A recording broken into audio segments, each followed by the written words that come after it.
নমস্কার, আমি আশিস চট্টোপাধ্যায়। আপনারা দেখছেন কলকাতা টিভি ডিজিটাল। একদিকে যখন দিল্লিতে ককরোচ জনতা পার্টির বিরাট বিক্ষোভে উত্তাল, সোমবারের পরে মঙ্গলবারও যখন হাজার হাজার ছাত্র জনতা তাদের বিক্ষোভ দেখাচ্ছেন, তখনই আরেকটা বিক্ষোভ রাজধানীতে আছড়ে পড়তে চলেছে। যেটা জানা যাচ্ছে যে কিষাণ মহাপঞ্চায়েত ডাকা হয়েছে দিল্লির কিষাণ ঘাটে।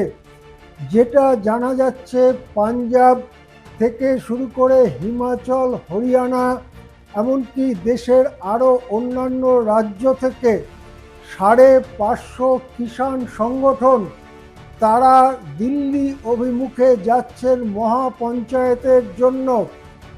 অভিজ্ঞ মহল ধারণা করছেন যে এই মহাপঞ্চায়েতের ডাকে লক্ষ বা তারও বেশি কৃষকরা রাজধানীতে প্রবেশ করতে পারেন একটু পরেই।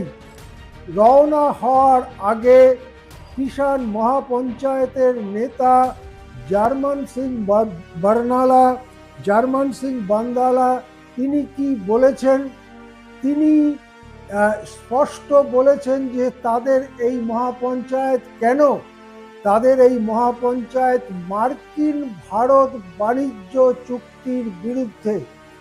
মার্কিন ভারত বাণিজ্য চুক্তি ভারতের কৃষককে এবং কৃষিকে ভয়ঙ্করভাবে আঘাত করবে, এটাই কৃষকদের বক্তব্য। কেন এই বক্তব্য?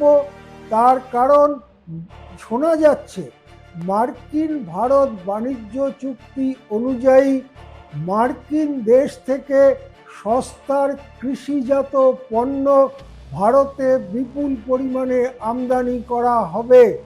সেটা যদি আমদানি করা হয়, তাহলে ভারতে যারা কৃষি পণ্য উৎপাদন করছেন তাদের মাল বিকোবে না, অথবা জলের দরে তাদের মাল বিকোতে হবে। অর্থাৎ ভারতে যদি আমেরিকার গম, আমেরিকার চাল, আমেরিকার তুলো, আমেরিকার আখ এসব আসে, তাহলে ভারতে উৎপাদনকারীরা ভয়ঙ্কর বিপদে পড়ে যাবেন। এটা নিয়ে দীর্ঘদিন যাবৎ কৃষক সমাজ আপত্তি জানালেও সেই আপত্তি অগ্রাহ্য করেই যেটা জানা যাচ্ছে মার্কিন ভারত বাণিজ্য চুক্তি হতে চলেছে। এবারে এর বিরুদ্ধে সরাসরি আন্দোলনের ময়দানে নামছে দেশের কৃষক সমাজ। আমরা জানি এর আগে 3টি কৃষি বিল, সেগুলোকে প্রত্যাহার করাবার জন্য কি দীর্ঘ এবং গৌরবজনক সংগ্রাম করেছিলেন কৃষকরা। দিল্লিতে তাদের অবরোধ চলেছিল মাসের পর মাস, সেখানে 700রও বেশি কৃষক মারা গিয়েছিলেন। এবারে আবার মহাপঞ্চায়েত ডাকা হয়েছে, সেখান থেকে যদি সিদ্ধান্ত নেওয়া হয় দিল্লি অবরোধ করা হবে বা দিল্লিতে চলে আসবেন লক্ষ লক্ষ কৃষক, তাহলে কিন্তু আরেকবার দিল্লিতে কৃষক অবরোধ দেখা যেতে পারে। সবটাই নির্ভর করবে আজকে মহাপঞ্চায়েতে কি সিদ্ধান্ত নেওয়া হয়। সুতরাং দিল্লি এখন সম্পূর্ণ উত্তাল।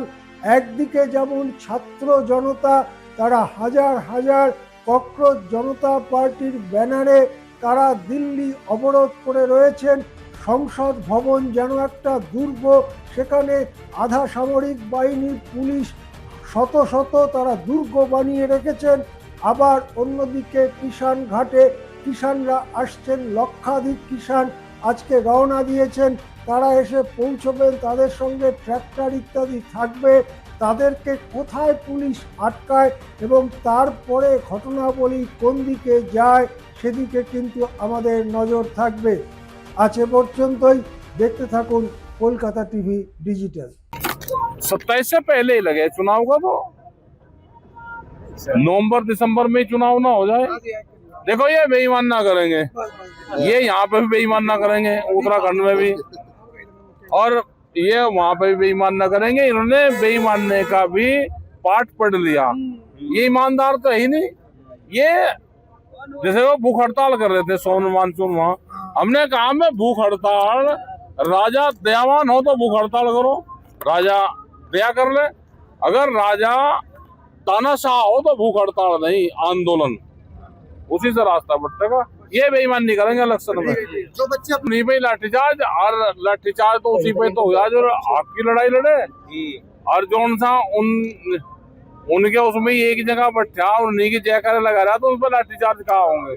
नहीं देखिए, अभी जो हमारी शंभू पर जिन्नी यूनियन से उनकी अभी मीटिंग की हमने, जो देश बचाओ मोर्चे का आह्वान था कि हम कोई बैरिकेटिंग तोड़कर आगे नहीं बढ़ेंगे, वो हमारा निर्णय है, ऑफिशियली निर्णय है। लेकिन हमने ये फैसला किया कि एक तो जिस तरह से दिल्ली में गिरफ्तारी हो रही किसानों की, एक जो हरियाणा गुरनाम सिंह चिरोनी को गिरफ्तार किया वो, और दूसरा हम चाहते सरकार वार्ता का दरवाजा खोले। मेरी कल भी एसपी अंबाला से बात हुई थी, शिकावत साहब है मुझे लगता है एसपी, हमने कहा था पंजाब के कोई ऑफिसर से बात करवा रहे थे, बात हुई थी कि हमें निर्देश आ गया, हम आगे नहीं जाने देंगे। हमने बोला कोई वजह बता दो, बोला मैं छोटा अधिकारी हूं, आप ऊपर बात करिए, मैं क्या, मुझे तो निर्देश आज नहीं जाने। लेकिन प्रेस मीडिया को कोई रिलीज नहीं आई है कि हमें क्यों रोका जा रहा है। ये दूसरा, अभी जो अंदर दिल्ली की स्थिति है वो किसानों को गिरफ्तार, 10,000 किसान, मुझे बोलता उड़ीसा के सैकड़ों किसान, मध्य प्रदेश, महाराष्ट्र, यूपी के तो हजारों किसान हैं, दिल्ली के अंदर के किसान, राजस्थान के, हिमाचल के, कुछ पंजाब के भी वहाँ 100 से अधिक किसान पहुंचे हुए हैं। तो 10,000 किसानों का कुछ काफिला है वहाँ, जो हमें बोल रहे हैं भी बहुत है, लोग भी आए थे दिल्ली में पहुंचे हुए। लेकिन कुछ को गिरफ्तार हो रहा, कुछ बातचीत लगातार करें, भीम सिंह लगातार बात कर रहे हैं। भी जब बात हुई थी आपने तो हमें इनकार नहीं किया था भी हम नहीं जाने देंगे, तो आप क्यों रोक रहे हैं। तो उसके बाद तो अभी परिस्थितियां वहां भी सख्त हैं, और हम अभी जो हमने निर्णय लिया शंभू पर भी, हम वार्ता करेंगे सरकार के साथ, अभी बात करेंगे एसपी से, डीसी से, बात को आगे बढ़ाइए। अगर बात सुखद इसका को हल निकालना है तो हम तैयार हैं। और मैं फिर बोल दूं तो ये शंभू बॉर्डर मोदी सरकार और भगवंत मान सरकार, सैनी सरकार ने बंद किया, किसानों ने नहीं बंद करा। हमने अलग से, सरकार ने नहीं कहा, हमने देखिए बातचीत का रास्ता अपनाया, बातचीत से मसलों का हल हो, टकराव नहीं चाहते, सरकार टकराव चाहती है। और मैं एक बारी पंजाबी च कहता भी ਅਸੀਂ ਗੱਲਬਾਤ ਕਰਨਾ ਚਾਹੁੰਦੇ ਹਾਂ, ਗੱਲਬਾਤ ਕਰਨ ਲਈ ਜਾ ਰਹੇ ਹੈਗੇ, ਗੱਲਬਾਤ ਚ ਕੀ ਫੈਸਲਾ ਹੁੰਦਾ ਵਾ ਇਹ ਤੁਹਾਨੂੰ ਆ ਕੇ ਦੱਸਾਂਗੇ। ਸਾਡਾ ਕੋਈ ਸਰਕਾਰ ਨਾਲ ਟਕਰਾਉਣ ਦਾ ਮਸਲਾ ਨਹੀਂ, ਦਿੱਲੀ ਦੇ ਅੰਦਰ ਵੀ ਕਿਸਾਨਾਂ ਦੀ ਗ੍ਰਿਫਤਾਰੀਆਂ ਹੋ ਰਹੀਆਂ, ਹਰਿਆਣੇ ਚ ਵੀ ਹੋਈ ਆ, ਉਹਦਾ ਮੁੱਦਾ ਰੱਖਾਂਗੇ, ਔਰ ਇਹ ਮਸਲੇ ਨੂੰ ਹੱਲ ਕਿੱਦਾਂ ਕਰਨਾ, ਔਰ ਵਜ੍ਹਾ ਵੀ ਪੁੱਛਾਂਗੇ ਵੀ ਸਾਨੂੰ ਰੋਕਿਆ ਕਿਉਂ ਨਹੀਂ। ਦੇਖੋ ਸਾਡੀ ਗੱਲਬਾਤ ਹੋਈ ਸੀਗੀ, ਅਸੀਂ ਆਪਣੇ ਆਪ ਜਾ ਰਹੇ ਹਾਂ, ਸਾਡਾ ਹੱਕ ਬਣਦਾ ਹੀ ਜਾ ਕੇ ਪ੍ਰੈਸ ਸਾਹਮਣੇ ਪੁੱਛੀਏ ਸਾਨੂੰ ਕਿਉਂ रोका नहीं। देखिए ये तो बातचीत के बाद ही बात होगी ना, पहले उसके पहले निर्णय करना उचित नहीं है, बातचीत के बाद होगा ना क्या करना है। हाँ, खनौरी पर भी अभी रोका है, शाहबाद सभी जगह रोका है, और उसके बातचीत खनौरी बॉर्डर पे तो चल रही है, एसपीसी सबके बात हो रही है, और यहीं भी हम कोशिश करेंगे। हाँ।